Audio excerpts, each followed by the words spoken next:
pastikan kita kan stoma karena memang sudah waktunya ganti stoma.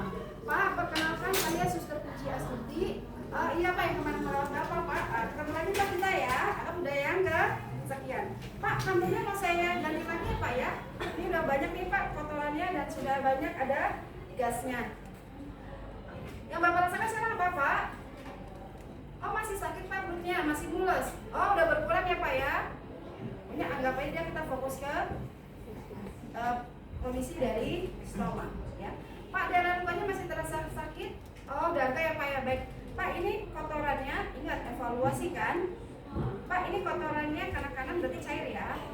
Pak, ini kotorannya cair ya Pak ya, masih kayak kemarin, tapi warnanya sudah mulai ke coklatan ya. Kalau kemarin kan kita warnanya masih hitam ya, ada kecoklatan. Nanti saya ganti ya. Dan dari lukanya, kelihatan kan lukanya ya, sekilas bagus sih Pak, lukanya warna merah, tidak ada tanda-tanda peradangan. Tapi nanti saya lihat ya Pak ya, setelah saat dibersihkan.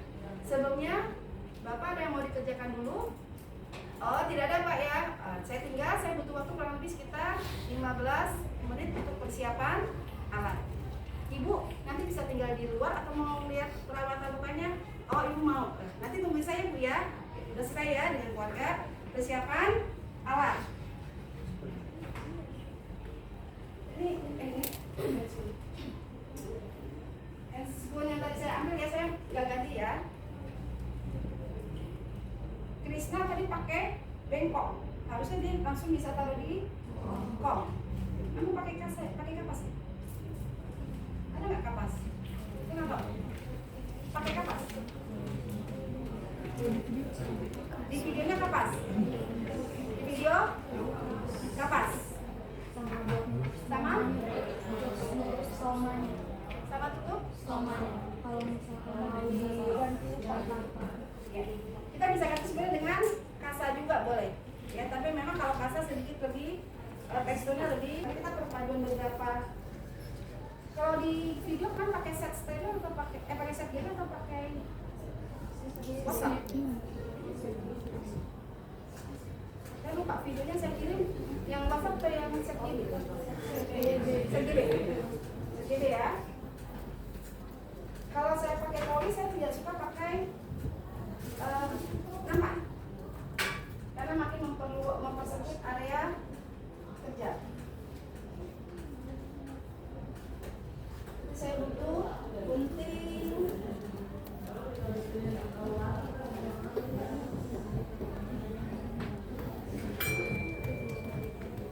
di luar, kemudian bengkok, set kiri sama handscoon, pos, bengkok.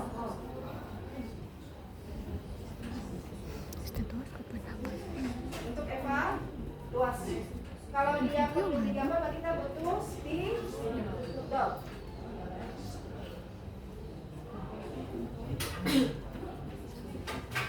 Kemudian pasang, kita perlu perlak. Ya. Oke, Pak, alat sudah saya siapkan. Sebelumnya saya sudah cuci tangan 6 langkah. Saya tidak ganti handscoon ya sayang.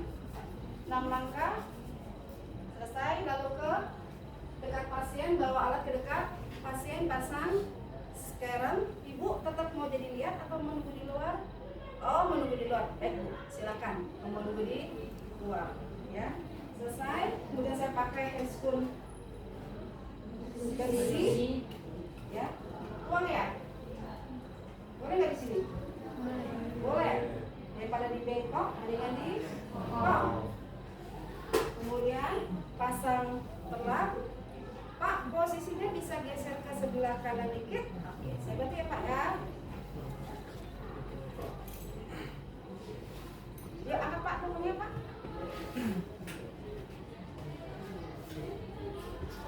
Bengkok di dekat pasien. Saya pindah deh, biar saya bisa ke sana ya.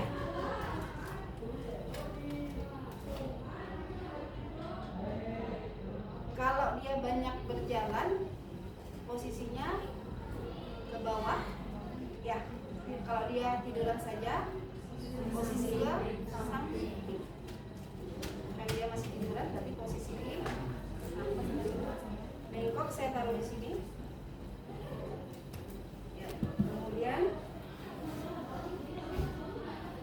CB saya buka dulu, betul ya. Kita hanya butuh area stoma. CB dibuka.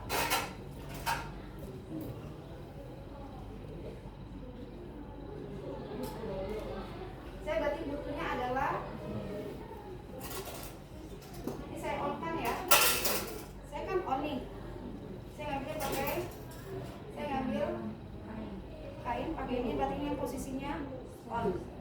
Saya butuh apa lagi di sini? Kalau emang mau pakai kaum steril, maka mendingan sekalian kasalnya dibikin ada di steril. Ya, kalau mau dipakai, biasanya kita hanya butuh ini saja kok ya.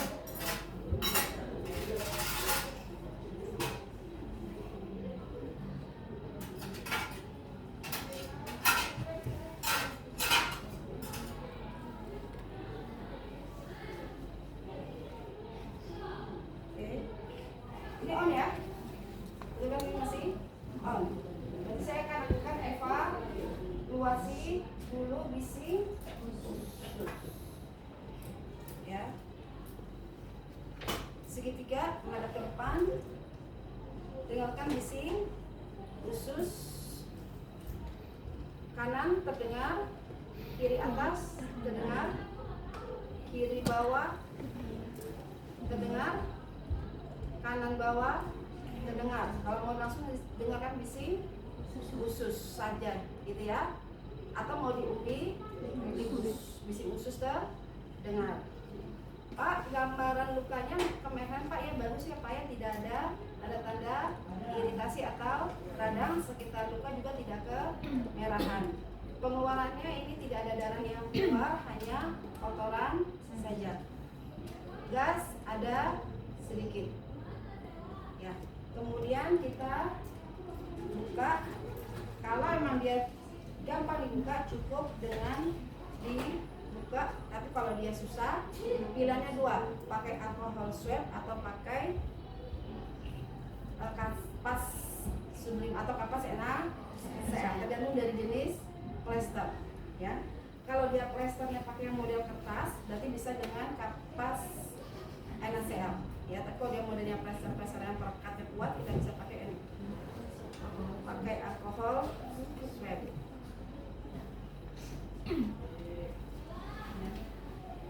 Anggap susah, berarti kita modelnya adalah sisir. Tarik, buka dulu. Ya, model sisir. Tarik, kemudian buka. Tarik. Ya, jangan diangkat dulu. Ya, ini jangan diangkat sampai bersih. Kita ambil satu. Ini mau kita on kan?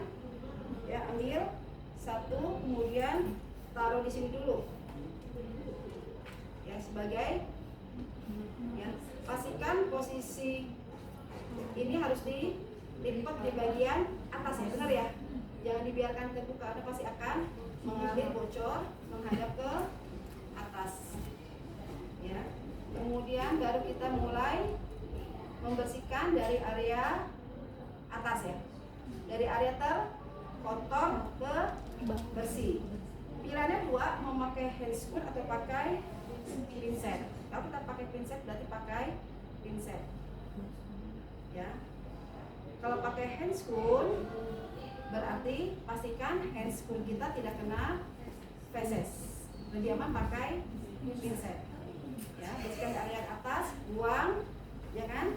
Ambil lagi tanpa diperas. Tanpa diperas. Kalau mau diperas berarti pakai tangan, perasnya jangan di kong, perasnya di sini. Ya, perasnya situ baru kita bersihkan. Kemudian area yang merah, betul ya? Area yang merah dibersihkan. Selesai area merah, ambil lagi satu. Kalau tidak terlalu basah, kalau masih sangat basah, kemudian kita akan membersihkan area yang di bawah stoma, bisa dibuka, jadi angkat, ya, karena takutnya sini ada sisa feses, ya. Sambil terakhir area sekitar buka. Selesai. Kemudian kita keringkan pakai kapas kering atau pakai kasa. Sebaiknya kalau ngeringin pakai kasa. Kalau pakai kapas takutnya nempel. Ya, dikeringkan pakai kasa. Saya bawa nyiapin kasa. Ya, kalau mau pakai kapas resikonya nanti akan nempel. Ya. Membersihkannya susah kebalikan kalau pengeringan. Kalau ngeringin kebalikan dari luar ke dalam. Kalau pengeringan, ya, sambil evaluasi lagi, pastikan tidak ada tanda-tanda peradangan di bawah stoma. Ya, luka, kemerahan, tidak ada tanda-tanda peradangan. Pak, terasa sakit tidak Pak? Saya tekan. Tidak Pak ya? Kembung nggak Pak? Terasa kembung nggak? Perutnya begah nggak? Kan biasanya Pak saya kan bisa masakan begah ya ngomongnya ya. Oh tidak Pak ya? Oke. Kemudian saya akan mulai pengukuran. Belum tentu ukurannya sama. Ya. Mulai pengukuran. Ya. Berarti kita akan mengukur. Ya. Kalau ini pas berarti kan begini ketutup ya. Ya kan? Kalau kita pakai spidol. Kalau pakai spidol berarti ambil spidol kemudian lihat tandain sesuai dengan ukurannya. Tapi kalau tidak pakai spidol berarti pakai ukuran yang ada. Ya. Tadi harusnya bisa dirobek manual. Tadi kamu robeknya apa? Chris? Kok lama? Ini tadi lama robeknya memang susah dibukanya. Lama nggak? Nempel, bukan yang cuma ujungnya doang nempel. Semuanya emang nempel di plastik. Oh bukan, udah kerobek. Lihat dari ukuran, ya. Kalau tidak udah kita gambar manual, selesai. Kemudian kita gunting, jangan menggunakan gunting jaringan, karena kita punya gunting perban, ya. Gunting dibuka, potong begini dulu ya. Kita potong gini dulu ya. Nih, kalau mau cepat potong gini dulu, ya nggak? Baru potong sesuai dengan ukuran. Misalkan saya dapat adalah ukurannya segini. Saya besarin dikit ya. Jadi sudah Krisna gunting.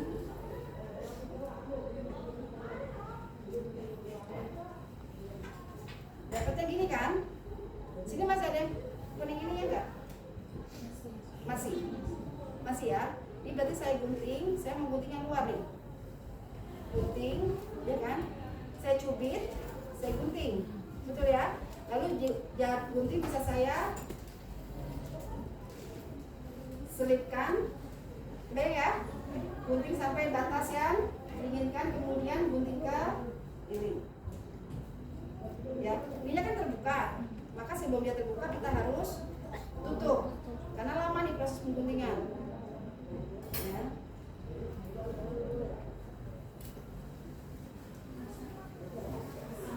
Kalau ada kasa lebih baik kasa.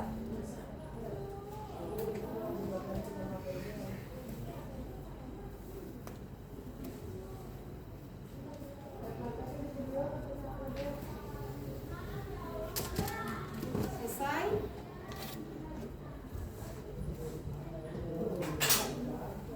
Pastikan lagi. Ini kemudian diangkat, ukur lagi. Takutnya kebesaran atau kekecilan. Jika sudah pasti, baru kita lepas. Tapi sebelum dipasang, kita pakai vaselin di bawah sini, stoma. Ya, atau ada kalau dia punya khusus, pakai salep khusus. Ya, kasih vaselin di bawah stoma, tidak boleh kena area penempelan. Benar nggak?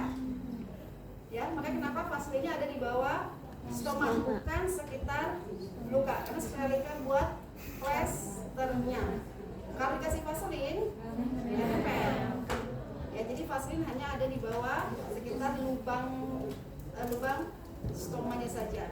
Ya, tidak boleh keluar. Selesai ini kemudian kita pasang, karena pasiennya masih posisinya tidur, jadi saya pasang ke arah bawah.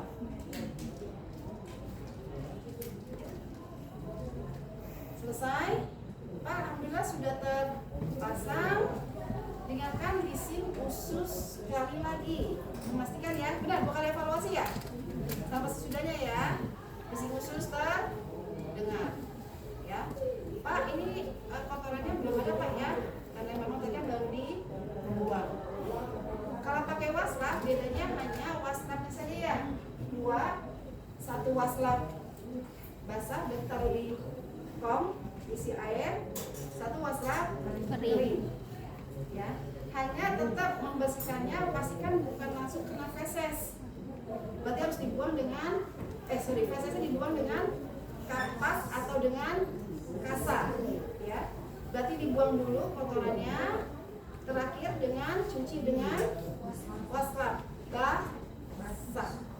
Ya, kalau pakai sabun rada sulit, jadi kita harus menggunakan menggunakan air sabun, yaitu rada sulit kalau pakai air sabun. Berarti kita harus pakai kasa basah berkali-kali diperas. Kita memandikan pasien, ya. Cuci berarti dari arah luar ke arah dalam. Benar ya? Dari luar ke dalam atau dalam keluar? Betul. Ya nggak? Kan tadi pencucian awal dengan kapas kan sudah dari pusatnya dulu. Ya nggak? Ke arah luar. Sekarang dengan waslap berarti dari arah luar ke arah dalam. Ya, ini yang waslap basah. Waslap keringnya berarti juga sama, dari arah luar ke arah dalam. Ya. Nah, di bawah kulit, di bawah stoma termasuk luar, termasuk daerah bagian luar kan, maka jangan ke pusatnya dulu, tapi yang di bawah kulitnya dulu, baru yang pusat lubangnya. Ya, baru kita keringkan, kemudian pasang kantung. Selesai untuk pemasangan stoma. Jangan lupa kita pakai vaselin. Nanti saya usahakan kalau pas ujian ada vaselinnya. Kita vaselinnya biasa.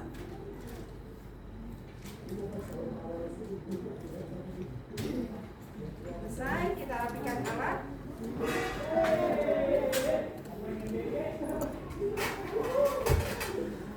Tidak di on ya. Telepon di selesai untuk NGT. Nanti saya sepakati pakai stoma. Nanti sepakati mau pakai waslap, mau pakai kapas.